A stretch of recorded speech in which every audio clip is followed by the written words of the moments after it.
Present. Rice. Chumanello. Winfrey. Here. Freitag. Here. You do have a quorum. We also have Mr. Brooks here. Mr. Brooks, can we have this in the record? Sure.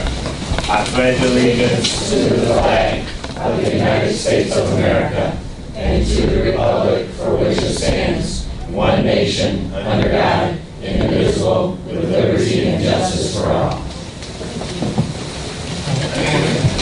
We have 6 set of meeting minutes. What I would ask if anyone, unless anyone has an objection, if I can get approval of the 6 set of meetings. Second. All in favor? Aye. Opposed? So moved. Old business, discussion regarding the public parking at our near courthouse. Nick, keep this under executive. I thought this was moved before, but I think this is a topic we're going to maybe discuss in executive session. Yes. So Okay. if that's the vehicle, that's the vehicle. Okay, thank you. Update from the Will County Public Safety Complex on the delivery team. Number 2.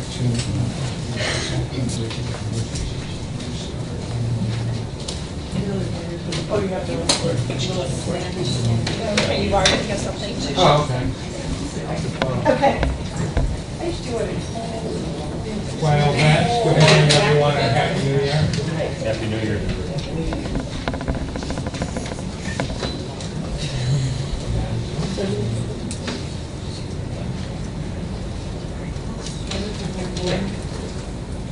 I just want to make sure that.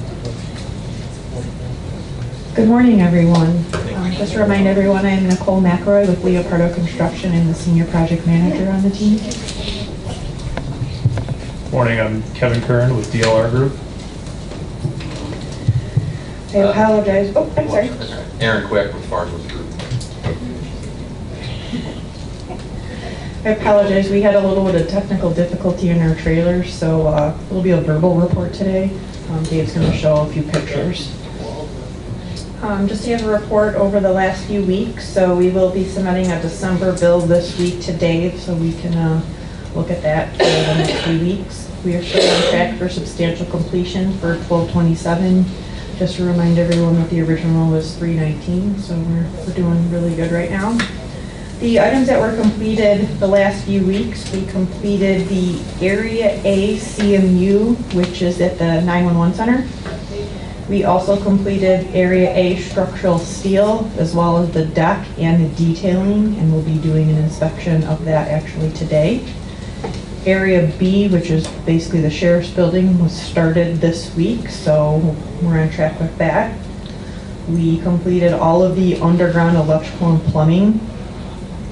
All of the concrete is completed except for the slab on grade and the elevated deck at this time, and that's really just going to be when weather works with us right now. But the concrete subcontractor is ready to go at any point. It's not on our critical path, so we're just going to keep working with it. The load-bearing masonry is about 90% complete. The only thing left from load-bearing masonry is we have 3 or 4 walls at the Sally Port that need to be completed.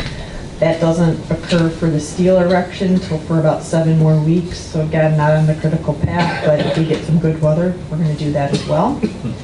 And then over the next 2 weeks, we're going to be working on the steel. So steel is supposed to take roughly 7 weeks. So in about 2 weeks, we should be about 40% complete with our steel. We have 6 sequences of steel, and each sequence should take just a little over a week, which is roughly 7 weeks. Oh, then I didn't want to do that. I'm sorry. That's our full planning board for all of you that like to see Those that. are all, sorry, I just Really want exciting. We're going backwards. Why did they take a trip down? Memory lane. And then we'll be working on the load bearing, and then also the Area A temp roof and the plumbing associated with that, and then the cold form framing for Area A. So we're pretty much going to start working on Area A, the interior, as soon as possible once we can get the slab in. And since all 4 walls are load bearing, we should be able to do that once we get the temp roof on and pour the slab. And then we're hopeful that we'll tarp the exterior of the building to pour the slab on grade, and then the elevated deck, which is the 2nd floor. So I bring you this photograph because it was taken this morning. Okay, it's very current. It represents the amount of work, not only that's been done with the structural steel to date, but all of the structural work and site work that has taken place since groundbreaking to get to the point where we are now. And I think that fed pretty nicely. The timing was way off, but I think it fed pretty nicely into her report. I mean, it's going pretty well with that. We had to shift gears a few times and rearrange a couple of sequencing activities, but we remain on schedule or slightly ahead of schedule. And if you were to drive by today, that's what you'd be seeing.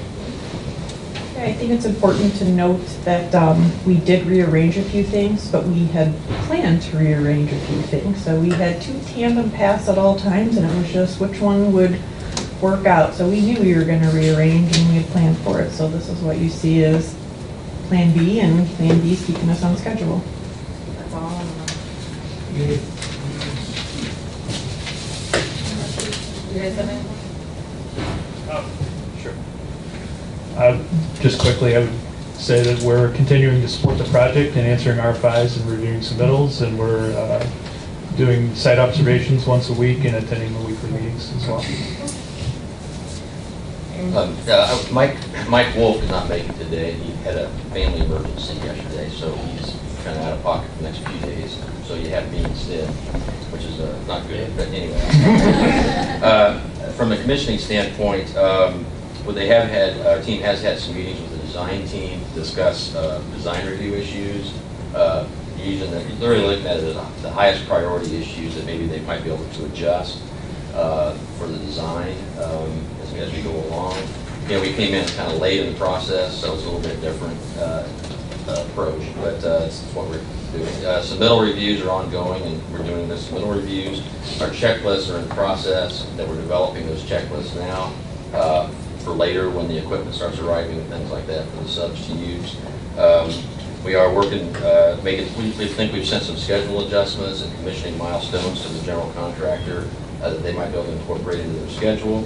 CDAC, who's the entity that we're hoping to get some funding from for the energy efficiency in the building, they did send back some comments just recently. We're going to review them. I think everybody's going to review those.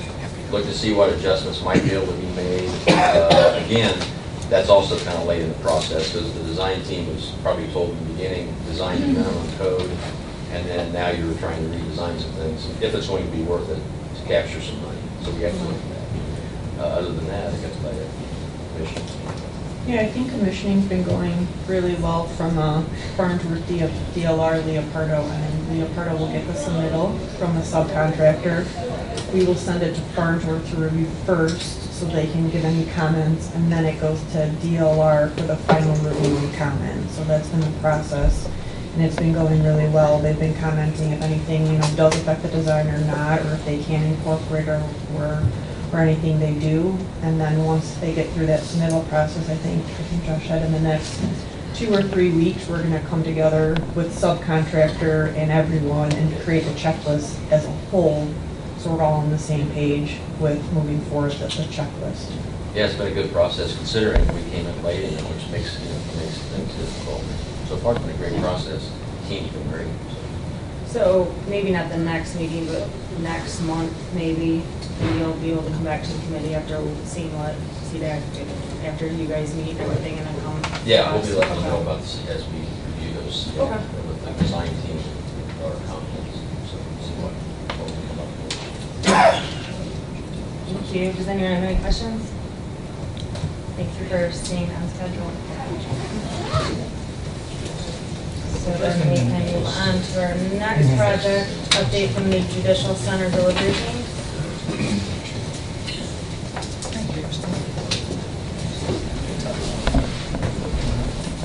Good morning, everyone.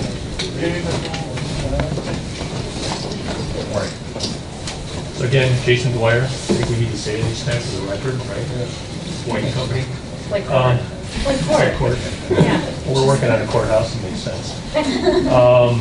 I have just a couple updates this time. I think we took a lot of time in the last meeting with you all. Thanks for that. But we're still on track with schedule to have our design development deliverable on February 3rd. So that'll go to the county and Gilbane at that time. We are in the midst of trying to wrap up final user group meetings right now through the design development phase. We've been meeting regularly with user groups just to nail down final design issues, even down to things like furniture layouts and all that kind of key information. So actually later this afternoon, we're meeting with the sheriff to kind of go back through all their spaces. And then next week, we've got the clerk for a final review on some of their spaces. Another thing we've been focusing on a lot lately is technology. A lot of meetings with technology leadership, Mike Shea, Rick McQueen in the clerk's office, Roger Holland has been very instrumental in those meetings as well. Spending a lot of time just going through all the nitty-gritty on technology in the building. It's a complicated topic because we want to make sure that we're designing the building with a lot of good planning for future technology. We know that the court system is continuing to move more and more to electronic-driven system. We've also engaged Skip Robertson from the AOIC, the state court system. He's their judicial management information services person. He handles all the court recording, court reporting stuff. So we've had a couple good meetings and conference calls with him to see how the state plays into it. So I'm happy to say the meetings are going well. I think it's just going to take a little bit of time. It's transitioning from a building that is limited in its ability to incorporate technology into a modern design building that's got a little bit different game plan to it. So I think we've got all the right players in there, and it's just, I think we have to keep working through it to make sure we're getting the right systems in there and doing it in a real efficient way for the future. Other than that, we're just cranking through right now to get ready for our deliverable in February. That's all I had. Good question. Were you going to be putting a server room right in the building there? And what is that going, what's the potential for even expansion? That's been a big topic of discussion. One of the things we're trying to do, there is going to be a primary server room in the building. There's a lot of systems and servers that run the court system right now that are housed in this building here, the county office building, and your data center down at the lower level. And that'll continue for a period of time, but we're designing the main server room at the courthouse to allow for expansion. A lot of that comes down to, not knowing for sure what's going to happen with the state in terms of if they adopt a system or force a system on the judiciary, that they want to have, they need to have flexibility for that. But another big thing we're trying to do with the main server room is consolidate all the primary components. There's ancillary users, but the primary users are the court system itself. Sheriff's office has a lot of technology with security systems and all of that. And then the state has a significant amount of equipment in the building related to court recording. There were at one point in the design multiple different rooms to house that equipment, but we're looking to consolidate all that for cost efficiency. These rooms are generally outfitted with a lot of backup power, especially cooling, all that kind of stuff. So we're looking at a larger, we actually just probably a couple weeks ago increased the size of that room to make sure we've got good flexibility for the future. And just a follow-up question on that, I mean, having an opportunity to build, you're building a state-of-the-art area because it's brand new, would it literally be able to take this data center and put it over there and more as the future goes on? I mean, we're talking about a building that's 50-year life cycle here. I mean, just the shell, but this internal part as we're going forward and not really knowing at what point do we bring all of Will County's technology in one area, and is this a place to do that, or is this a new building that we have discussions with in the future? I think we need to have a discussion on that. Yeah, there was early discussion on that, real early in design, not to create this as the county's main data center. Okay. Part of it is to have some redundancy and separation to what that means in terms of, I mean, you have a pretty robust data center in this building right now. We really didn't focus on, redesigning that. I think that's sort of a separate parallel path, but what we wanted to do is make sure that the courthouse itself had the ability to manage all of the court systems, because right now, like I said, it's split. A lot of those systems are housed here. So we've designed it to accommodate everything we know we need to have to support the building right now, plus some future growth, but it is not planned to become the entire county's main data center.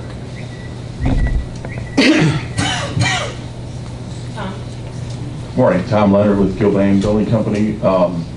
We're, now that we've gone with the rain screen to make that decision, we're going to be continuing to work with the contractors that we've been talking to, the masons and the rain screen people, Gridworks, to continue to finalize, I think, the schedule. Now we'll start to refine the exterior part of the building, the schedule for the actual construction schedule as we go now, and rough in with curtain wall, with rain screen, roofing, and start to really drill down to what the schedule's going to be. We're also following up on some pricing items for the design development with White. There's some items there that we're going to continue to look at and give pricing cost input into White as we proceed into the 100% DDs that are scheduled to be issued on 2-3. We've had some pretty good meetings closing up with the owner program requirements leading to the BOD. Some loose ends there, and I think there were some good discussions on that over the last month or so, and there's some other pricing input things too that we're looking at there with some of the building systems in Farnsworth with Mike and Aaron. So really kind of now start to get the front ends together, you know, the bid documents, start looking at how we're going to package the work, start to look at the bidders list, the contractors, you know, who we want to be going out to bid with, certainly draw from the public safety building group of people, plus some of the other ones we've worked with out here too in the county. So really starting the push now toward the issue of the bid docs in August and bidding out the project in August, September, and getting ready to start the work then later this year. Wow. I know we had discussion about this during our selection of Gilbane, and something that you guys have brought up that I know that is important to us is Outreach.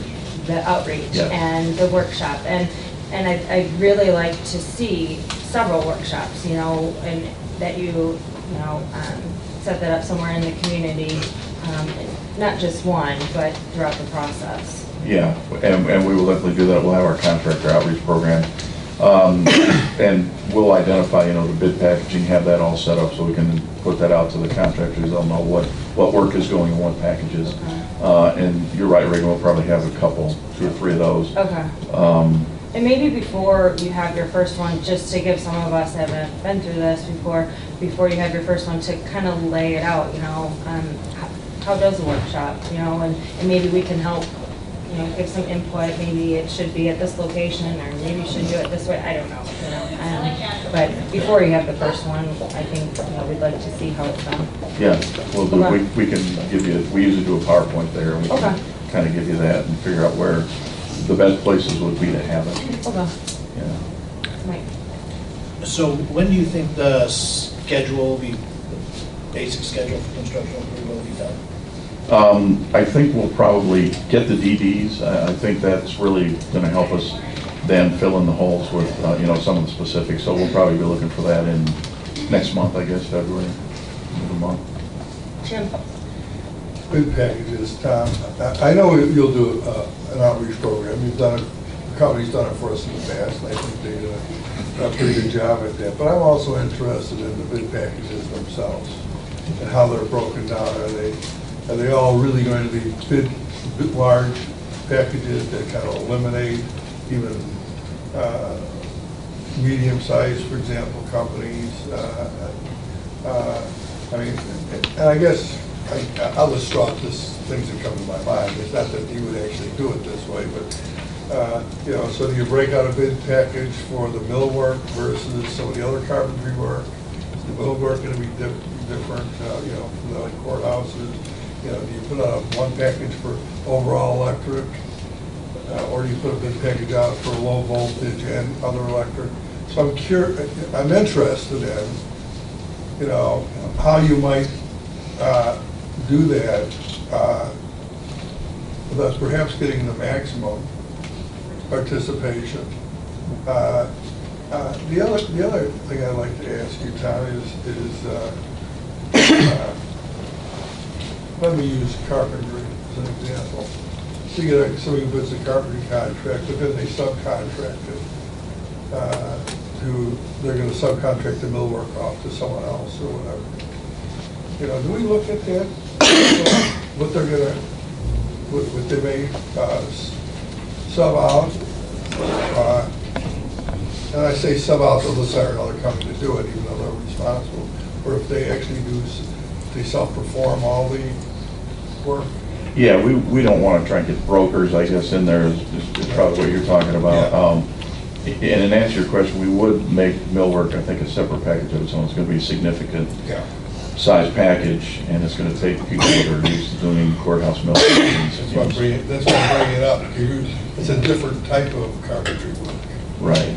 Yeah, that'll be a separate package. And when we qualify guys as we can, I know it's a public project, but we will qualify bidders as best we can. We will try and stay away from, as best we can, any brokers that people would just take it and then just sub everything out. We'll make sure that we're not going in that direction as well. But yeah, the electrical, I mean, it's going to be a fairly substantial, power distribution package. That'll probably be all package itself. But then there'll be the C card, the audio visual AV kind of guys, the telephone, IT, security kind of guys will be separate. And we'll look at, we want to keep security, I think, separate also. So yeah, we'll develop our list of packages here, get it to Dave, and then let you guys take a look at that. That'd be great. Thanks. Denise. Yeah, thank you. What might be helpful in terms of getting a broader spectrum of people involved is if we know what the sub-breaks are going to be early on and be able to publish that information before the outreach so that when people are coming to the outreach, they have a sense of what might possibly be available for them. If it's a smaller electrical package, if it's a carpentry, maybe it's a labor package or paint, whatever it is. But if they know that prior to the outreach, and then if we can know that also, so we can publish it to as many places as possible, we might get a broader spectrum of bidders and maybe more people from the community. Yeah, we'll do that. That'll really, once we develop our list of packages and how we're going to break it down, we'll try and do it too. The finishes and the interiors and that kind of work, is going to lend itself probably to a lot of smaller packaging, smaller kind of contractor participation. I think the rain screen, the exterior will probably be, that'll be a significant package, one contractor. We want that for the integrity of the building system. Structural steel will probably go that way also, and then glass and curtain wall, just because of, what it is outside, and then the importance of the building shell will be bigger packages, geared toward bigger contractors, but. You might be able to bring like some interiors, that kind of stuff. Right. Landscape. Right. Yeah, painting and, yes, absolutely. Like, Along the lines of Jim's question, do the bidders have to list their subs and percentage of participation? Our bid form asks them to do that, yes. So we'll know if they're subbing it all out, who the players are that they're subbing to, so. Yes. yeah. In continuation of the same thought process, I guess, to what degree? I mean, because what we typically see, or what we have seen, is somebody will come in and we'll have a mechanical contractor will bid the mechanicals, they'll sub out, maybe they'll self-perform the pipe fitting, sub out to HVAC, but they might have 3 or 4 people that gave the prices on HVAC, and after they get the job, then they go back and renegotiate, or I won't say what we call that in the industry, but it happens on a lot of jobs, right? You gotta beat them down. Yeah, so I mean, do we tell them that they need to tell us who their subcontractor is gonna be, if their price, or are we gonna allow them to go back and essentially rebid the project to them after we let them have the job? Well, And I have a follow-up question too. when we take the bids, and then we meet with the low bidder or the second, depending if we do both, we'll have that information, their bid breakdown, and then during the scope review meetings that we'll have, to make sure they've got everything included in their bid, to walk through their proposal, and look at their breakdowns and everything. Then we'll ask them then if they've cut their deal, so, so to speak, with their subs, whoever they've listed there. Sometimes they have, but, as you know, Don, sometimes they're still working that out. On the sheriff's facility, we had a mechanical contractor on the piping and the HVAC. They decided not to self-perform the HVAC, and then they went back to 3 different subcontractors and got them, to work the price out to give them the best advantage on a price that they'd already given us, right?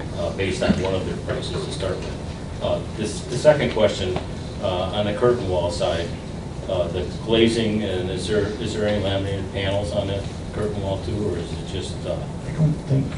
You mean like metal laminated? Metal panels? No, I don't think so. Okay, thank you. Jim? Yeah, I have a question for Aaron and Tom. I suppose Jason too, you know. For all of you, but I actually want to kind of know the role that Farnsworth plays here. When you're putting bid packages together, and I'm thinking specifically when you're looking at the specifications on equipment and so forth. Does Farnsworth play an early role in reviewing that? Well, yeah, they will. And what Farnsworth will be involved in the contractor meetings and talk about the commissioning specs. They'll be in the bid documents, and then we'll also talk about the checklists as we develop those. So it's a collaborative process for sure.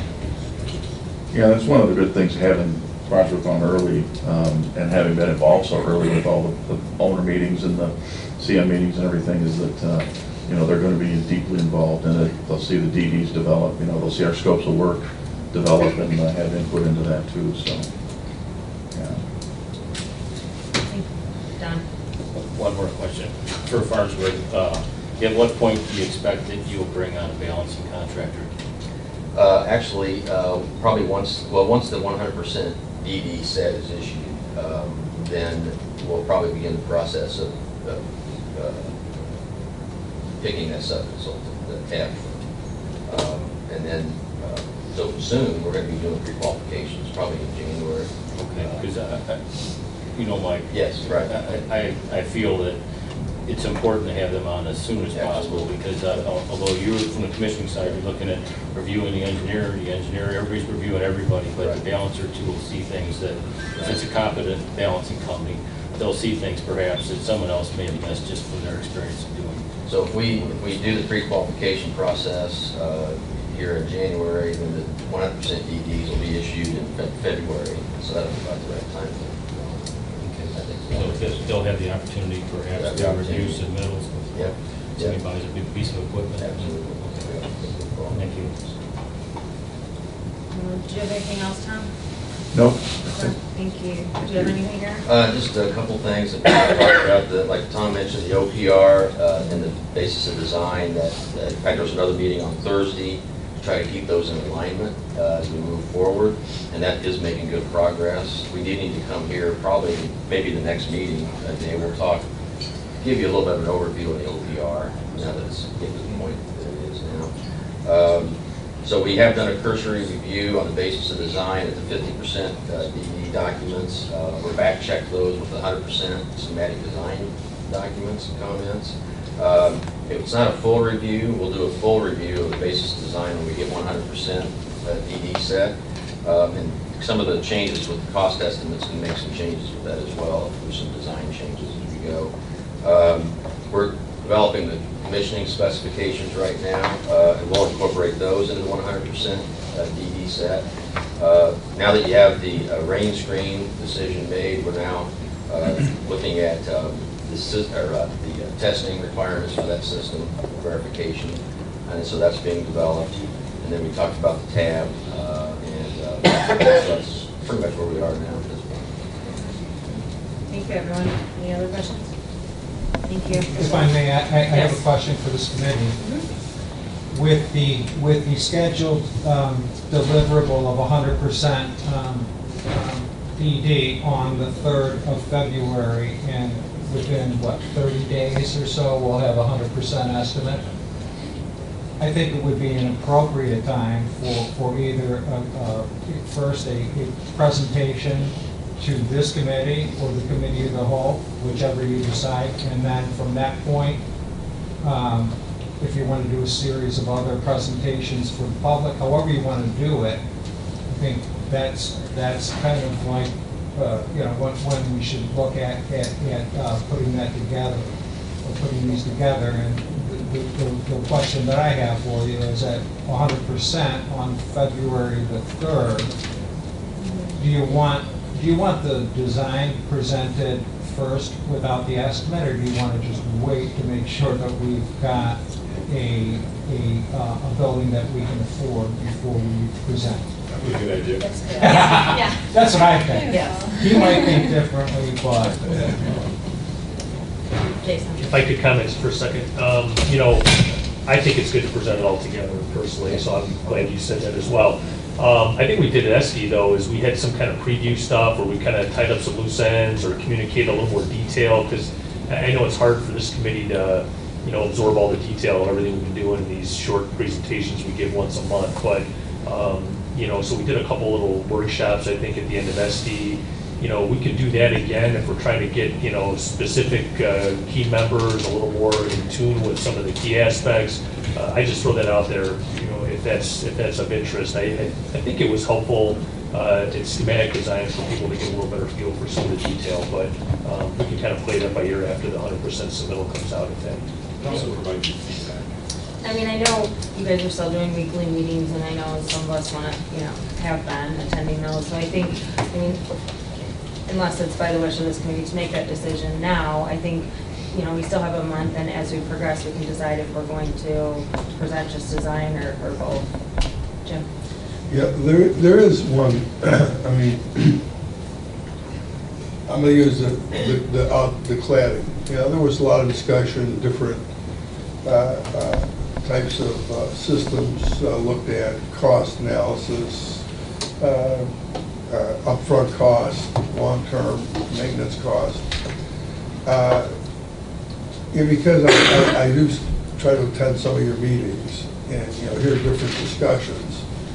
There's a number of those types of issues that I think may be there.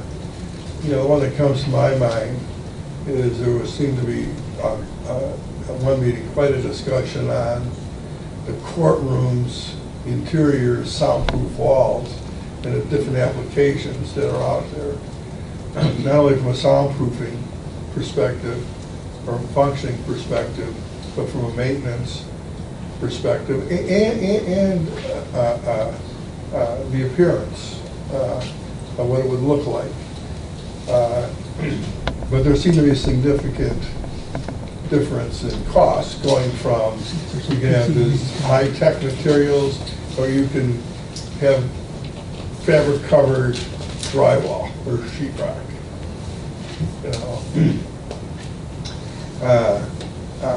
So I'm interested in, because that really is part of the integrity of the whole courthouse.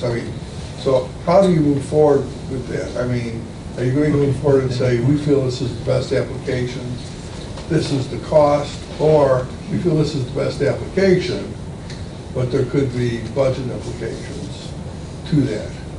There are certain aspects of the building, I think those discussions may need to take place. That, by the way, being one of them. That's the only one I can think of, actually. Outside of, you have a big cafeteria or a little cafeteria. Is it bring your own bag, or are we going to have some kind of food service for you? But I do think that's an important issue. So can you tell me how you're progressing with And if I could just add on to that, so that you do it all at one time. Are there other categories or activities that are going to be happening, like this particular situation, Jim, that you're going to come back and be proactive in that versus doing it at that time? Does that make sense? Yeah, I can try to address that. Much like the rain screen, that was something that we've been talking about for a long time, and just trying to figure out what was the best solution for the life of the building. There are other issues like that.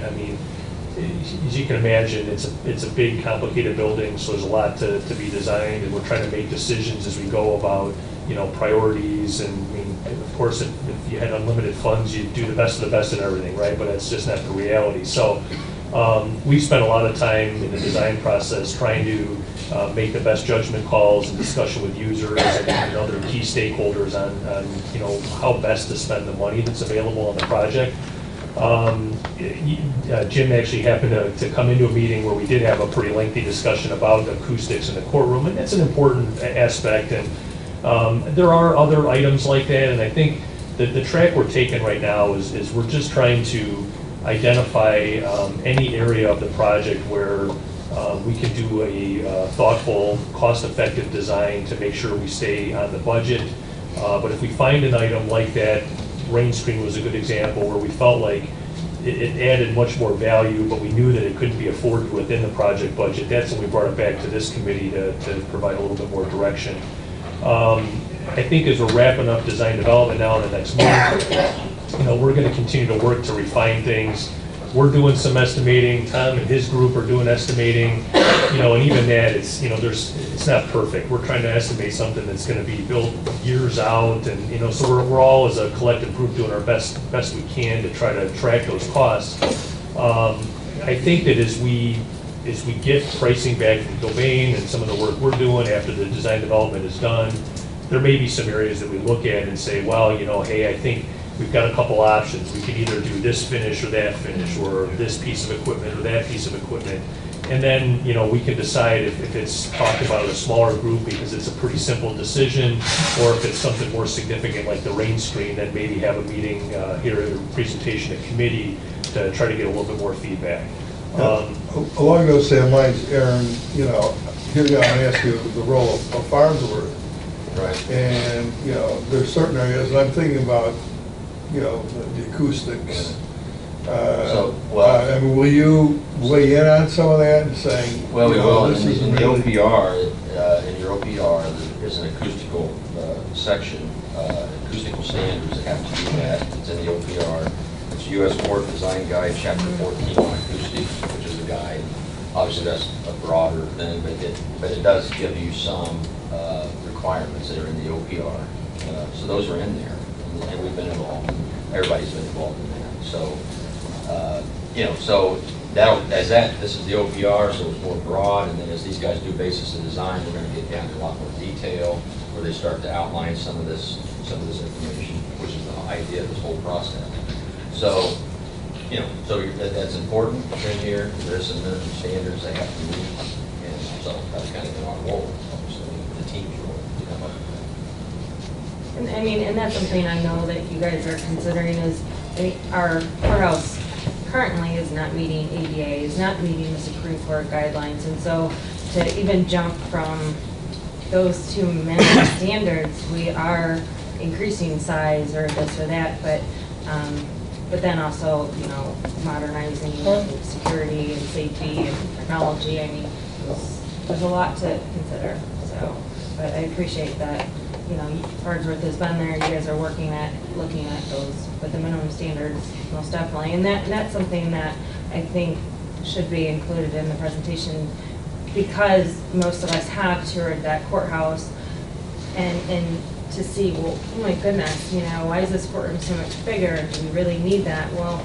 some of these explanations need to be had at that presentation to say, I know, but we weren't even needing that before. So I think that's pretty important.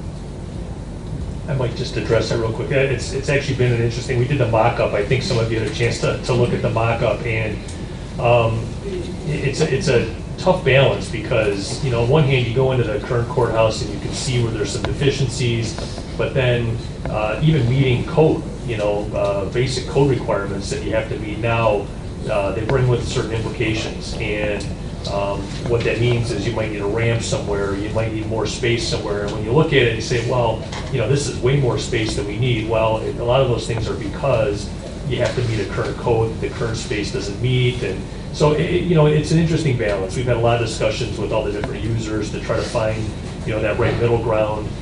Even the minimum state court standards, there's some really antiquated requirements in there that don't make a lot of sense. And so we've had discussions with the chief judge about, make sure we're meeting the standards, but in areas that, where it's just like antiquated technology or something that's not applicable anymore to the courts, we identify that and address that appropriately with the state court system to make sure that, they understand what we're doing and all that kind of stuff. So that's a continuing process as we go through, but, we can certainly provide, more particulars on that stuff in future presentations too. You're talking about standards and, meeting the regulations and stuff that are set up there.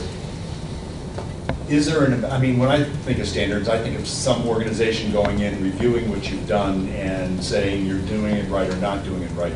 Is there anything like that, or is this just a guideline and suggestions that are not by law or statute, but by just guidelines that people think this is the best way to go down the road? Suggestions. Yeah, it's a tough one to answer because there's so many different components to that. In some cases, yes, there are people that will look at specific standards, or if you proactively send stuff to them, they can do an evaluation. But then there's other standards that we've identified.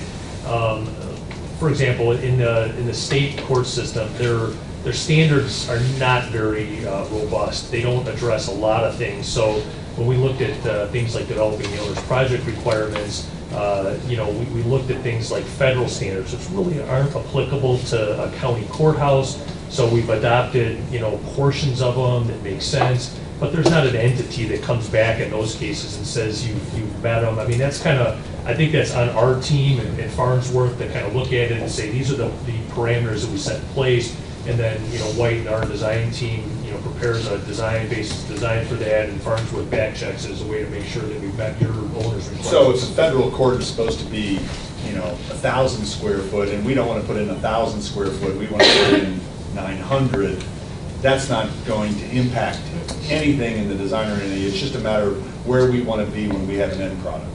Right, because the federal court standard that in that case doesn't apply. I mean, and by the way, their standards are huge for size courtrooms, so you're lucky that you're not held to those standards because they just are overly large for what kind of caseload and so forth is conducted in Will County. Dave. If I may, and correct me if I'm wrong, Jason, but the prevailing guidelines for our courthouse as it relates to the law in Illinois are issued by the Supreme Court. Yes. And at one time, we were talking about seeking a waiver for a number of different items, including size of courtrooms, and, just to name one that comes to top of my mind, and there were others. Are we still planning on doing that as we approach the 100% DD threshold? Yes, one of the things was width of the courtroom, and it has to do with a standard that, when it was developed, there was more of a center bench type of arrangement, but a corner bench arrangement, which is more prevalent in your jurisdiction here and preferred by most of the judges, is actually a much more efficient space layout for the courtroom. So the width of the courtroom doesn't need to be as wide as what's in the standard. It still meets all the same criteria. So we have a handful of those things. We've been in communication with the chief judge, and I know the chief judge's office has had discussions with the state preliminarily about that, and it's a pretty common occurrence for them to look at these things with a little bit more practical eye because they recognize that their standard has been updated in quite some time. So that is something that we're going to continue to work with the chief judge's office and prepare appropriate documentation that gets delivered to the state. It's a little strange. They don't want to look at it in design and say, oh yeah, that's okay. It's almost like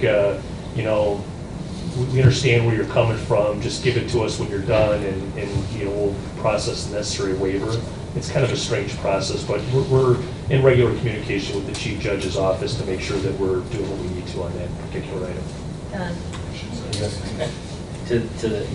Another question to add to that, I guess, is when we did the last courtroom at the courthouse, along the front entranceway there, you know what I'm talking about, on the west side, the northwest corner of the courthouse, almost, just to the east of the entrance, the exit of the courthouse, right? The chief judge told us at that point that, they let us put a courtroom in a room that's like 8 feet wide by 30 feet long or something. It's a hall. Okay.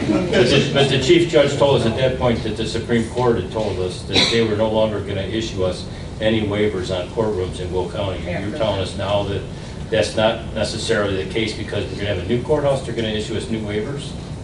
I think it's a difference between, Well, no, there's extremes to this, but yeah, I think it's a big difference between waivers for courts in your current courthouse and those are significant waivers that they don't even meet the intent of what their standards were applied to. So different scenarios, I think in that case than what we're talking about in the new case.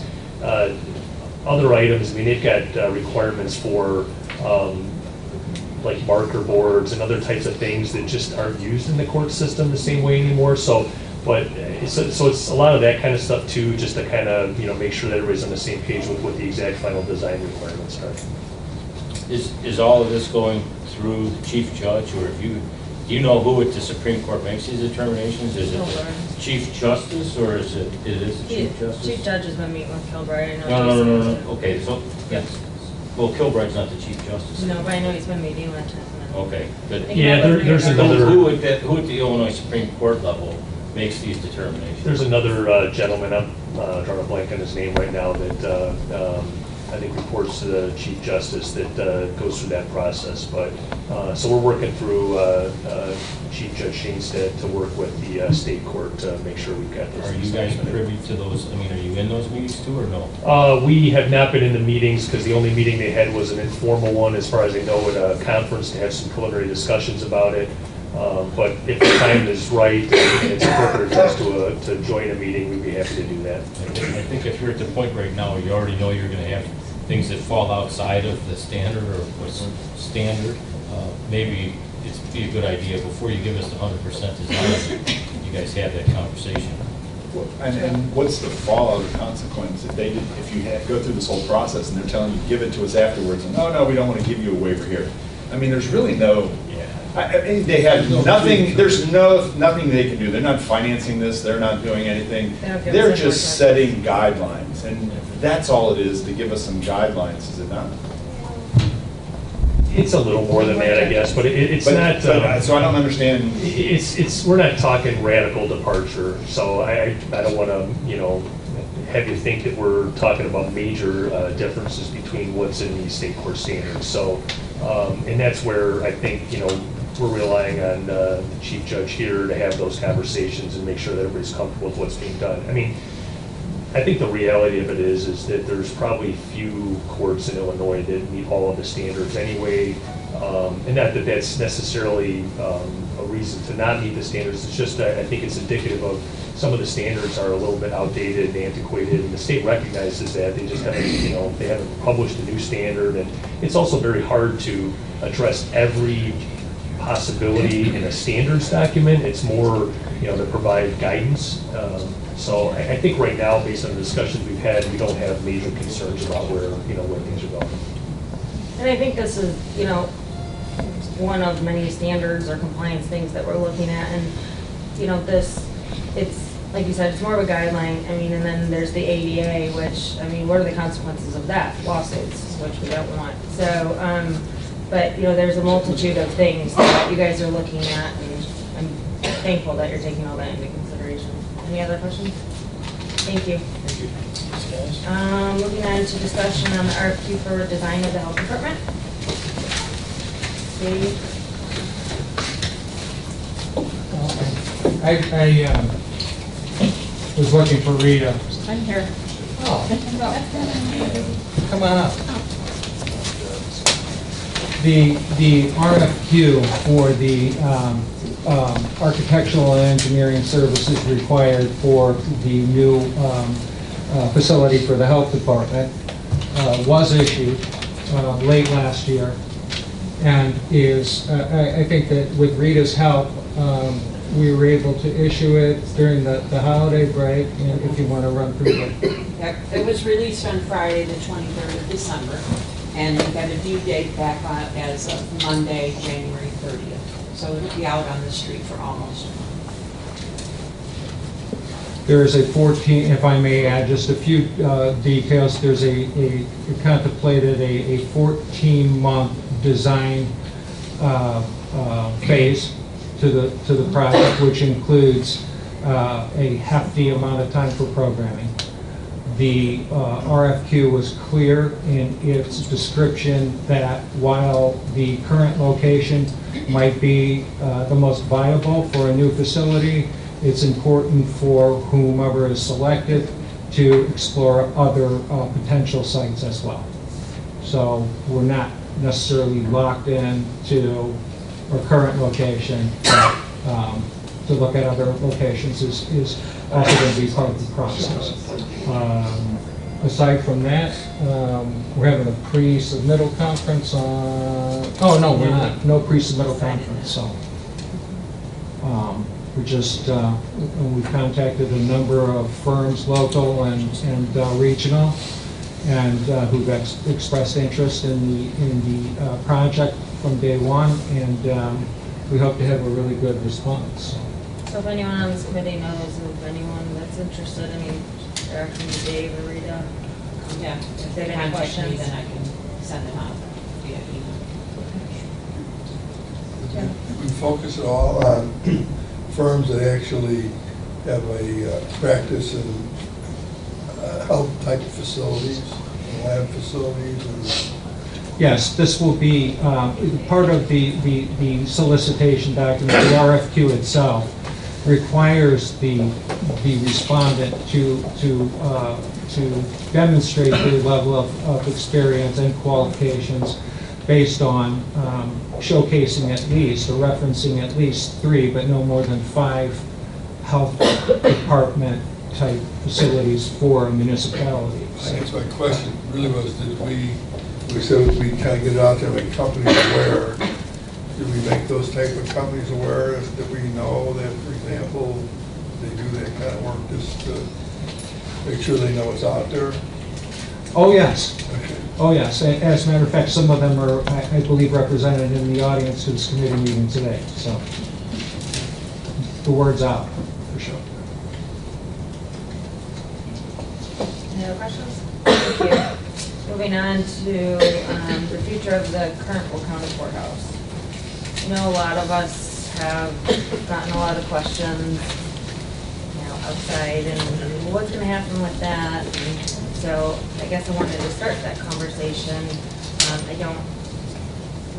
Again, it's just starting the conversation, where do we want, how do we want to answer this question, and what do we want to, what's going to be our next move on that? Jim? I thought that we did ask White to maybe take a look at that building again and give us some kind of idea what it would cost maybe to repurpose the building. Quite frankly, I'm not for tearing it down unless there's a full analysis. I still think we have a need for the space. I think it's basically a pretty functioning, viable building. And when you look at the cost of demolishing such a building versus maybe repurposing the building, we may find there's not a big difference in the cost between repurposing and demolishing. So I'd like us to take a really hard look. And here again, I guess it comes down to you start with programming. What could be programmed into that building? So I think that's probably where we would start. Hopefully we could eliminate some more rental space. I mean, maybe we could program the public defenders there, or maybe there's some other, but so that would be, I would hope, the exercise that we would do as this committee would do, and as the board would do. And I agree. I don't want anyone to be mistaken that, I mean, we all know that this building was, the cost to repurpose it or for a bigger, better courthouse, talking about all these standards, that was not feasible. But as Jim says, there's other departments and offices, rental spaces that could possibly go in there as just an office space, where a courthouse, needs a lot more things in there to improve the technology and whatever, but I think it's definitely something to look at and to see the different costs, of demolition or repurposing it for different things. I might even point out that this building, let's just look at this building. Is this really an adequate administrative building? Or should it be in a larger building, like the courthouse building? I know we haven't really thought in terms of those terms, but this building probably is adequate. So everybody knows, the county board wasn't a courthouse originally. The county administration wasn't a courthouse originally. Instead, as the court system expanded, we all had to get out. But when you look at one of our goals was to create this urban county campus, maybe the functions that go on this building would be better suited in that building. There was a lot of renovation done to this building. Let's not forget the old Sears building. It was an apartment store.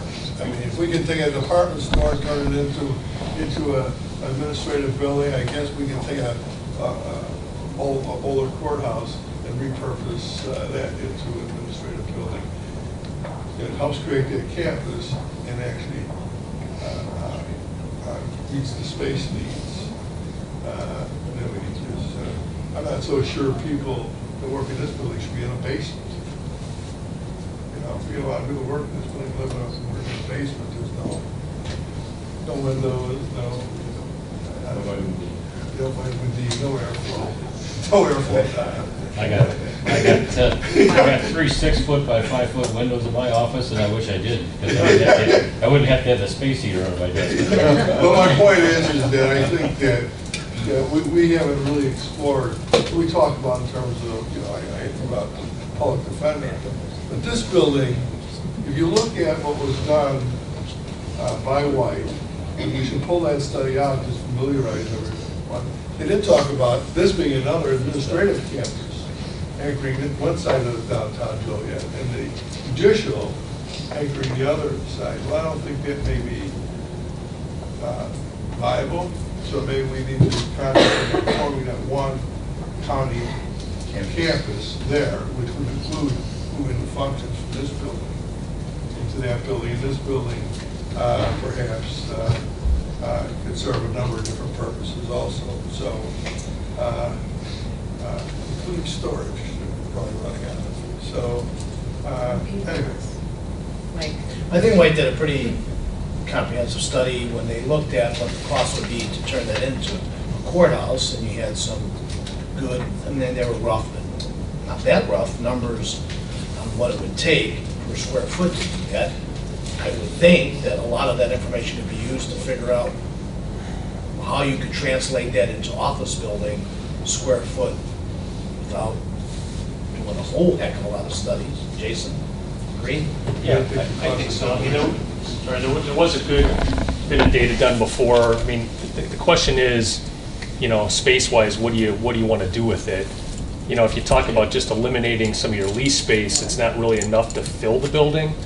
So then you get into a discussion of, do you want to do partial renovation? I mean, the building's got some, deferred maintenance items that need to be addressed if you're looking to, use it long-term as well. So, I mean, maybe what we could do is dust off the work we did before and just maybe get a small group together just to talk about what the current thoughts are in terms of moving forward, and then see where you want to go from there. I think it would be worthwhile to do that before we go into full-on study. We have numbers on what would have to be done, mechanicals and stuff to kind of bring up to the work, and elevators, those still would have to be. But then, of course, office space versus courthouse space should be less. Maybe not a lot, but at least we can get some rough numbers to say it's going to be $200 a square foot to make it usable, period, no matter what you put in there at this point. That might guide us a little bit on our thought process. I do think also, the second part of the thing is, I do think also we ought to look at what other options we have on who else could use that building, not us. Because it may be needed by somebody else more than we need it. Well, I think what Jim was talking about, the previous White study talked about having a judicial campus down there and a administrative campus down here. I think part of that discussion has to be that chess game of programs. If we do a judicial campus, if we put all the judicial down in that area, what would we have left in that building? Or space that would potentially be there? Because it makes sense to have judicial support services down in that one campus area. You already got the state's attorney, you got the new courthouse is going to be there. What other kind of things are there? And then what kind of space availability is left to take some of these administrative sites down there? Because we're not going to dump all this stuff right away. So I agree with, with kind of a combination of what both of you are saying here, that it, be able to take the mechanicals and everything, but courthouse is much different than office buildings. You don't need some of the soundproofing, you don't need the sizes, you don't need, 20-foot you know, ceilings. exactly. You know, take a 20-foot ceiling, make 2 floors. Not quite, close. We'll make vaulted ceilings so we can put storage up there. How's that? You know, something along those lines that would allow us to, you know, kind of start that chess game. And I would start with the thought process of what we did before with it as a judicial, because it makes sense to have the judicial down there, and then see what's left in there. Could we put more administrative kind of things down there in the short term? Because somewhere along the line over the next 50 years, that could be a really nice area. You may want to build an administrative building 20 years, 25 years from now, down on that piece of property, and this becomes something different here. Maybe it goes back to Sears. Well, they're not doing well. Well, the good thing is that almost anything that we would use it for would be lower security than a courthouse. And that's one of the main problems with the current courthouse is the security situation. So we obviously want to look at something that doesn't need the level of security that a courthouse needs, which would be almost anything. But I think, you know, public defender, we could maybe put them somewhere that does have decent security in that building, you know, if that's what we want to do. But yeah, I think anything that we look at, it would, you know, the security would be lesser of a need, and so that would be a cost savings. Denise, and then I know Nick, want to say something? The other thing we might look at is that, given where it's positioned, is the south entry to the downtown, we may consider some private person coming in as a part owner in that building, put some things in as the entryway. So there's some opportunities there. Think about what's already downtown towards that end. You have St. Francis, you have the junior college, you have the new courthouse going in there. Maybe there's some commercial things that can go into that building. So those are just some other opportunities for us. You just don't want to go out and put back off and drive. Just to echo, but maybe expand on a few comments that have already been made. A lot of this work has been done and discussed in the past. And just recently, I'm glad to hear Mr. Wooster say what he did, because the county executive agrees with you that it's an existing asset that is not as old as our health department or anything else. But one of the topics, we just met with the chief judge the other day to talk about this exact issue, is, as many of you know, we ended up moving the Child Advocacy Center and the specialty courts into the First Midwest building because there is nowhere else for them to go. They need somewhere to go, and not to contradict anything that was said, but the specialty courts need some level of security, and since we have existing courtrooms in that courthouse, the old courthouse, they could go in there. Public defender has been talked about in the past. We didn't make a decision, but we talked about public defender and probation being co-located at the MCO. But I think it was also discussed for co-locating both of those in the old courthouse, because you've got like customers, both when you're in the court process and then after the court process and probation. That would all require security, but that could be done in the existing courthouse. And we're probably going to need growth for state's attorney and other specialty type operations that come up. So I think this is a good discussion to have now, and we can start, because it's probably going to involve phasing, just like we've been doing with the court annex. But the reason why previously we didn't put anybody else in the First Midwest is we didn't want to put anybody in there that didn't have a place to go. And Child Advocacy Center, I know they're working on other options now, but they and the specialty courts are going to have to leave so we can tear down the First Midwest. So now is a good time to have this conversation. We're glad to participate on whatever level. So. Thank you. And we also need to get a rough estimate on demolition of that building. Yes. Because that has to play with the whole cost factor. That's what I was going to bring up. You have to. Do we have that? You know, for example, it may cost $100 a square foot to demolish the building. I mean, obviously, if we didn't use it, you just can't leave it sitting there forever. So I think when you're doing the repurposing cost, then you would have to also say, well, here's your cost for demolition, to actually come up with kind of a net overall cost of keeping the building for repurposing. Anything else? This one. So going from here, the question on the agenda is the purpose from here, what we're going to do with the building. Obviously, we have more work to be done, some wonderful suggestions, but the question still is, what are you going to do from here? Is it a keeper, I guess what I'm asking. I think there's already been studies done, there's already been estimates done, so I think it was going to Jason, going to staff and dusting off some old studies Yeah, and because those estimates. things did some things. And looking at that. Okay. Is everyone in agreement with that? Okay. I think I need a motion on that. Can I ask Jason, you think you could have that for the next meeting? I could provide some information at the next meeting. I think it's important to get current with what what the county's thinking in terms of long-term plan. I mean, we had a variety of different components that were part of the original master plan. So if we could convene maybe a small group of leadership just to kind of revisit a couple of those things and key staff. If we did that before the next meeting, I think we could provide an update on it. Okay. Moving on to another one of our buildings, 121 North Chicago Street. Dave? I would respectfully request that we go into, discuss this also into the event. Just, Oh, I can tell you this much. is the entire building vacated? Yes. Okay. 'Cause I know during, Vacated by personnel, yes, but not vacated with furniture. belonging. Okay. Files, furniture, stuff like that still remains, but no And the longer parking active as an lot is office. still being used too? Pardon The me? parking lot's still being used too? Yes, Okay. Accounting personnel?